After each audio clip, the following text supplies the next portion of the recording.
सुमन आपण मानक सुमन योजना अलर्ट चैनल को स्वागत करुच्ची। सुभद्रा योजना पंचम किस्ती बड़ खबर जदि आपण ना रिजेक्ट लिस्ट रे अच्छी तेबे जुलाई 28 तारिख सुधा भूल सुधारतु कहीं अगस्ट मास 28 तारिख राखी पूर्णिमा दिवस रे सुभद्रा पंचम किस्ती टंका आसीबाकू जाउची। एई भूल न सुधारिले आपनक खाता को टंका आसीबो नाही।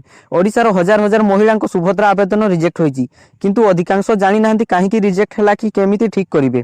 आज मु आपनक स्टेप बाय स्टेप देखाइबी रिजेक्ट लिस्ट रे चेक करिबा ठारू आरंभ करी ग्रेवियंस फाइल करिबा जाए। बंधुगण एबे जहा कहूची भलो भाबे सुनंतु।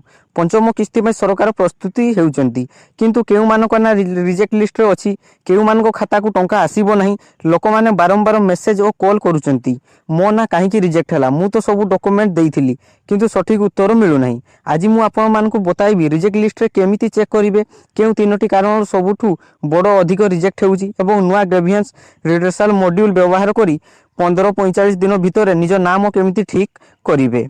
सबुठु प्रथमे निज ना रे रिजेक्ट लिस्ट रे अछि कि नै चेक करंतु। प्रथमे आपनको मोबाइल सुभद्रा ओडिशा.गवर्नमेंट खोलिबा को पड़िबो। आपनको 12 अंकर आधार नंबर दे लॉगिन करंतु ओटीपी आसीबो। डैशबोर्ड खोलला परे बेनिफिशियरी स्टेटस देखंतु जदि रिजेक्ट लेखा जितेबे रीजन कोड नोट करंतु। बेनिफिशियरी स्टेटस खोलला परे गुटे रीजन कोड मिलिबो से रीजन कोड टाको आपण माने निज पाखरे नोट करिवे। एबे जानंतु एहा पछर प्रकृत सत्य कोन। प्रथम होउची एनपीसीआई लिंकिंग एरर। एहा सबुठु बड़ समस्या। आपनको बैंक अकाउंट एनपीसीआई सहित लिंक होई नै डीबीटी माध्यम रे टंका आसीबा बंद।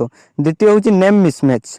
आधार जेउ ना अछि बैंक पासबुक रे सेमिति नाही गोटी अक्षर तफात रिजेक्ट होई जिवो। तृतीय होउची इनवैलिड बैंक अकाउंट बंद होई जेची किंबा आईएफएससी भूल अछि। सरकारी योजना भलो कथा किंतु समस्त को सठिक भाबे लाभ मिलबा दरकार। यह सहित आ गोटे बड़ प्रश्न उठुची रिजेक्ट हला परे कोन करिवे। बारंबार ऑफिस दौड़िबे ना 2026 सरकार नुआ ग्रेवियंस रिड्रेसल मॉड्यूल आनिचंती।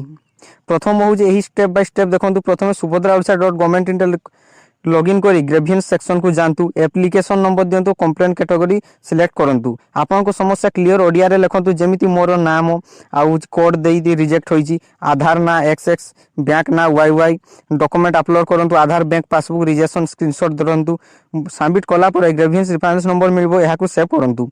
14 रु 45 दिन भीतर ब्लॉक लेवल ऑफिस आपनको केस वेरीफाई करी समाधान करिवो। जदि पोर्टल रे प्रॉब्लम हो जितेबे 1400-600 नंबर रे कॉल करंतु। यह official Subhadra helpline number. Grievance submit कला पर एडिट करी हेबो नाही। सबमिट पूर्व सब चेक करंतु। प्रथमे बंधुगण सुभद्रा योजना ओडिशा गवर्नमेंट लॉगिन करंतु। Rejected status reason code note करंतु। Grievance resolve module complete file करंतु। रेफरेंस नंबर सेव करंतु। 15-45 दिन मध्य समाधान हो जिवो। जदि आपण किछि प्रश्न जितेबे कमेंट माध्यम जानतु मु व्यक्तिगत भाव उत्तर देबी। एमिति नुआ सरकारी योजना अपडेट पई चैनल को सब्सक्राइब करंतु लाइक करंतु शेयर करंतु। धन्यवाद। जय जगन्नाथ।